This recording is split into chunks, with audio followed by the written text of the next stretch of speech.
Saudara, ini keluarga mahasiswa UI korban tewas tertabrak kendaraan milik Purnawirawan Polri terus mengupayakan proses hukum atas kasus yang menimpa putra mereka. Bagaimana agar proses kasus ini berjalan transparan? Kita akan bahas bersama anggota Komisi 3 DPR Taufik Basari, juga pakar hukum pidana Universitas Jayabaya Prof. Suhandi Cahaya. Prof. Suhandi, selamat malam. Pak Tobas, selamat malam. Selamat malam Livi. juga. Selamat malam, Prof. Selamat malam Pak Tobas. Baik, keluarga Hasya lapor ke Ombudsman, bagaimana Anda melihat langkah ini, Prof? Sudah tepat? Kalau keluarga dari pihak yang meninggal lapor ke Ombudsman itu wajar-wajar saja, dia minta perhatian dan minta itu supaya bisa dijalankan dengan baik berdasarkan hukum. Tetapi apa yang dilakukan oleh penyidik Polda Metro Jaya dengan menghentikan penyidikan atau SP3 itu sudah betul. Kenapa Mbak? Sebab yang dilakukan oleh penyidik Polda Metro Jaya itu sudah sesuai dengan pasal 230 Undang-Undang Lalu Lintas. Jadi justru kalau nggak ditempatkan sebagai tersangka, bagaimana mau menghentikan penyidikan itu kalau dia sebagai saksi nggak bisa hukumnya itu. Tapi kenapa sebagai tersangka, kenapa nggak korban? Dia sebagai tersangka sebab telah memenuhi ketentuan di dalam pasal Undang-Undang Lalu Lintas pasal 30 ayat 3 dan 4. Karena ada kelalaian dan tidak hati-hati. Maka dia waktu dia di depan pengemudi sepeda motor itu ada motor yang berbelok, dia kan kaget belok ke kanan. Maka dia menginjak rem dan ban belakangnya itu slip. Maka terbentallah dia ke bagian kanan. Sedangkan sopir Pajero itu sudah jalan hati-hati, jalan 230, ketimpa sama sepeda motor itu dan menyebabkan yang bersangkutan mahasiswa UI meninggal dunia. Justru kelalaian ini diduga sama Prof ini asumsinya terjadi karena si pengendara sepeda motor tersebut ya? Iya, jadi pengendara sepeda motor itu merupakan ajas kausalitas dalam von Bury. Jadi dia sebagai penyebab lah, maka dia juga sampai meninggal dunia tuh. Jadi tepat ketika disematkan status tersangka terhadap korban ini, mahasiswa UI? Iya, betul itu Mbak. Kenapa kalau enggak ditempatkan sebagai tersangka, malah Polda Metro Jaya melanggar undang-undang tentang lalu lintas. Sedangkan dia menempatkan sebagai tersangka, fungsinya untuk menerbitkan SP3. Jadi bagusnya di situ. Dan itu Polda Metro Jaya sudah sesuai dengan hukum pasal 230. Jadi tidak ada salah penempatan hukum itu Mbak. Saya ke Pak Tobas komentar Anda? Ya, menurut saya ada cara pandang yang kurang tepat ya dalam penanganan kasus ini. Ya. Pertama, kasus ini dipandang semata-mata sebagai laka lantas saja, yang akhirnya konstruksinya ya seperti itu. Kemudian bagaimana kecelakaan ini terjadi, apa yang menjadi penyebab, dan akhirnya korban yang meninggal dunia kemudian ditetapkan menjadi tersangka untuk kemudian dihentikan perkaranya. Padahal berbeda dengan kecelakaan biasa. Kalau kecelakaan biasa kan kasus laka lantas ini untuk menentukan siapa yang bersalah, ya, yang menimbulkan kerugian, oke, untuk menentukan siapa yang kemudian bertanggung jawab terhadap kerugian tersebut. Nah, yang jadi persoalan di sini adalah ada korban yang meninggal dunia, sehingga yang semestinya dikedepankan adalah apakah ada pertanggungjawaban hukum terkait dengan terjadinya ya hilangnya nyawa seseorang. Jadi bukan soal laka lantasnya dulu nih. Memang itu berkaitan betul. Tapi cara pandang kita itu dulu. Nah, kalaupun ternyata hasil rekonstruksi ulang ataupun juga gelar perkara ulang yang tadi coba dilakukan oleh pihak kepolisian menunjukkan bahwa ternyata mobil yang menabrak ini dalam posisi yang benar misalnya, ya itu masih harus kita buktikan lagi nantinya. Tapi seandainya saja demikian, maka semestinya yang dilakukan bukan kemudian menetapkan korban yang meninggal ini sebagai tersangka untuk dihentikan kasusnya dalam hal kaitan laka lantas, tapi kemudian bisa polisi menyatakan bahwa ternyata tidak memenuhi unsur bagi pihak yang bagi pihak yang menimbulkan kematian bagi seseorang ini. Jadi di situ itu yang pertama. Yang kedua, kita juga jangan hanya berfokus pada bagaimana peristiwa ini terjadi, tapi juga bagaimana penanganannya.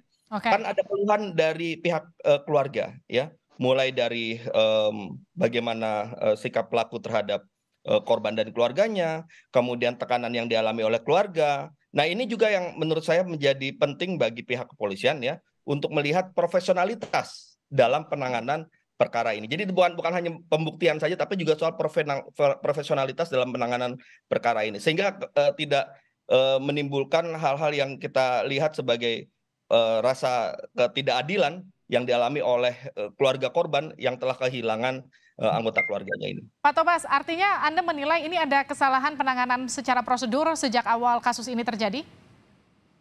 Saya tidak mengatakan ada kesalahan, tapi saya mengatakan bahwa ketidakprofesionalitasan, ya.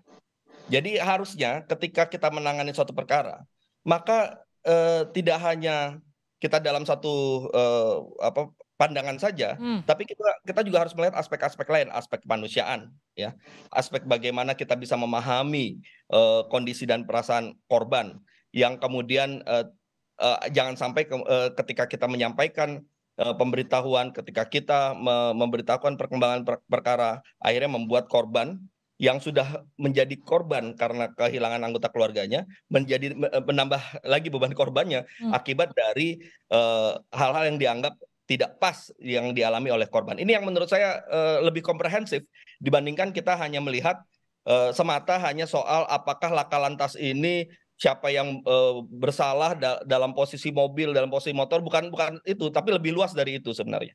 Bagaimana Prof tanggapannya? Kalau saya sebagai ahli hukum pidana dari Jayabaya, Mbak, saya lihatnya berdasarkan hukum saja, bukan soal flexibility, tapi itu ada pasal-pasalnya. Kalau memang dari pihak korban merasanya tidak puas terhadap apa yang disampaikan oleh Polda Metro Jaya SP3, itu kan statusnya sebagai tersangka supaya bisa terbit SP3. Kalau misalnya pihak korban menderita satu kerugian, bisa aja nuntut perdata ke pasal. Tanpa penetapan tersangka, bukankah masih tetap bisa SP3, Prof? Tidak bisa? Karena sudah justru penetapan tersangka itu mesti SP3. Karena dia kalau tidak ada penetapan tersangka itu tidak ada penetapan SP3 itu, Mbak. Tidak bisa ditetapkan sebagai SP3. Karena kebijakan dari Polda menetapkan SP3 itu supaya menetapkan yang bersangkutan sebagai tersangka supaya bisa ditetapkan sebagai SP3. Itu maksudnya. Tapi kalau pihak korban merasa ada dirugikan atas kerugian apa ABC, itu pihak korban bisa menuntut dari pihak mobil Pajero itu dengan tuntutan perdata pasal 1372 BW. Itu baru betul. Jadi semuanya bermain hukum itu, Mbak. Saya nggak punya kepentingan, tidak punya konflik apa-apa, tapi hukum aja yang saya junjung tinggi. Prof, kalau kita bicara rekonstruksinya, Prof, ini kan ada rekonstruksi ulang yang dilakukan pihak kepolisian. Ini akan melibatkan internal, eksternal. Mekanisme terbaik untuk bisa dapatkan hasil yang akurat dan transparan seharusnya seperti apa, Prof? Besok saya juga ikut itu, Mbak, ikut rekonstruksi itu besok pagi jam 8. Untuk dapat hasil yang akurat dan transparan, apa yang kemudian harus dikedepankan, Prof? Jadi yang harus dikedepankan keadaan posisi yang sebetulnya pihak yang pengendara itu bisa juga, Mbak, itu ada pasal-pasalnya kalau memang mau digali itu. Nanti saya kasih tahu, bisa diskusikan dengan saya tuh. Kalau tadi kan gimana, Prof? Saya lihat itu kan pertolongan itu kan terlambat mungkin setengah jam tuh dari sejak kecelakaan itu kan nunggu Gojek panggil ambulan itu sudah 20 menit lebih. Karena dugaan ada pengabaian kan di situ, Prof? Ya, nah kalau itu pengabaian itu ada pasalnya itu, Mbak, ada pasal pidananya. Jadi maksudnya dari pasal pengabaian itu aja.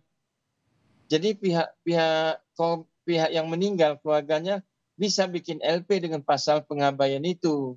Itu baru betul. Saya ke Bang Tobas. Bang Tobas, jadi seharusnya kalau menurut Prof tadi ada pasal pengabaian, artinya harus ada pelaporan lagi?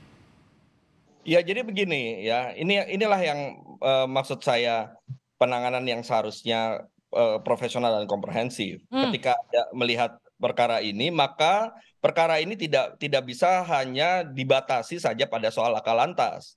Beda kalau laka lantas yang tidak menimbulkan kematian, dengan laka lantas di jalan yang ya mungkin ada penyok, ada rusak berat mobil atau menimbulkan kerusakan, itu lain soal, itu bisa kita bicara soal laka lantas semata. Tapi ini adalah peristiwa yang mengakibatkan seseorang meninggal dunia.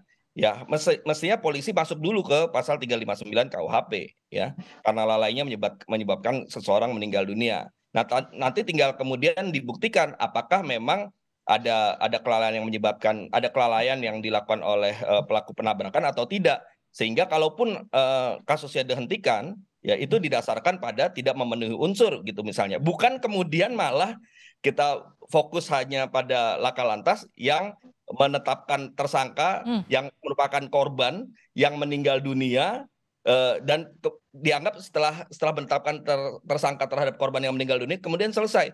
Tidak seperti itu. Itu baru satu aspek.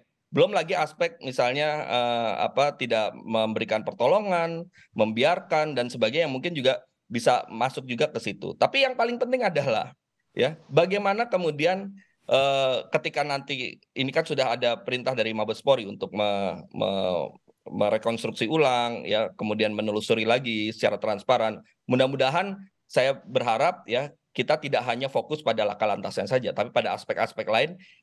Semata-mata kita ingin mendorong agar tindakan-tindakan kepolisian baik dalam kasus ini maupun yang kedepannya akan selalu profesional dan juga didasari oleh rasa kemanusiaan dengan melihat segala aspek, tidak hanya pada soal penerapan hukum semata, tapi bagaimana kemudian kita juga bisa menempatkan korban sebagai pihak yang meminta pertolongan pada proses hukum ini untuk mendapatkan keadilannya.